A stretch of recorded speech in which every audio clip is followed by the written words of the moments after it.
ശബ്ദത്തിന് ലോകത്തെ മാറ്റാൻ കഴിയും, എന്നാൽ അതേ ശബ്ദത്തിന് ഒരു ജനതയെ മുഴുവൻ ഇല്ലാതാക്കാൻ കഴിയുമെന്ന് റുവാണ്ട ലോകത്തിന് കാണിച്ചു കൊടുത്തു. ചരിത്രം ഇതിനെ റേഡിയോ ജനോസൈഡ് എന്ന് വിളിക്കുന്നു. കേവലം ഒരു വാർത്താ മാധ്യമം എങ്ങനെ ഒരു കൊലക്കത്തിയായി മാറി? നമുക്ക് ആ കറുത്ത ദിനങ്ങളിലേക്ക് നോക്കാം. ഇതൊരു പെട്ടെന്നുണ്ടായ പൊട്ടിത്തെറിയായിരുന്നില്ല. പതിറ്റാണ്ടുകളായി കൊളോണിയൽ ഭരണകൂടം റുവാണ്ടയിൽ പാക്കിയ വിദ്വേഷത്തിന്റെ വിത്തുകളായിരുന്നു കാരണം. ജനങ്ങളെ ഹുട്ടു എന്നും ടുട്സി എന്നും വേർതിരിച്ചു ഭരിക്കുക എന്ന തന്ത്രം. 1990കളിൽ ഈ വംശീയ വിദ്വേഷത്തിന് ഒരു പുതിയ ശബ്ദം ലഭിച്ചു.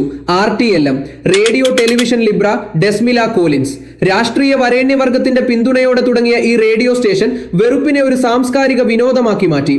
RTLMന്റെ തന്ത്രം ലളിതമായിരുന്നു: മനുഷ്യനെ അല്ലാതാക്കുക. അവർ ടുട്സി വംശജരെ ഇന്ത്യൻസി അഥവാ പാറ്റകൾ എന്ന് വിളിച്ചു. പാറ്റകളെ കൊല്ലുന്നത് പാപമല്ല, അതൊരു ശുചീകരണമാണ് എന്ന് അവർ റേഡിയോയിലൂടെ ആവർത്തിച്ചു. പോപ്പ് സംഗീതവും തമാശകളും കലർത്തി വിളമ്പിയ ഈ വിഷം സാധാരണക്കാരായ ഹുട്ടു ജനതയുടെ മനസ്സിൽ ഭയം നിറച്ചു.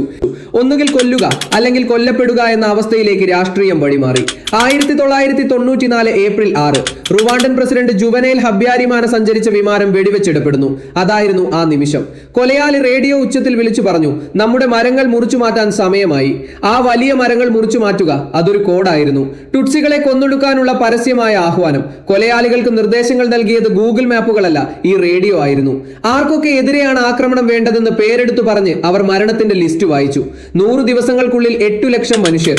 ഒരു ജനതയുടെ രോദനം ആ റേഡിയോ സംഗീതത്തിൽ മുങ്ങിപ്പോയി. തോക്കുകളേക്കാൾ വേഗത്തിൽ വാക്കുകൾക്ക് കൊല്ലാൻ കഴിയുമെന്ന് റുവാണ്ട ലോകത്തിന് കാണിച്ചു കൊടുത്തു.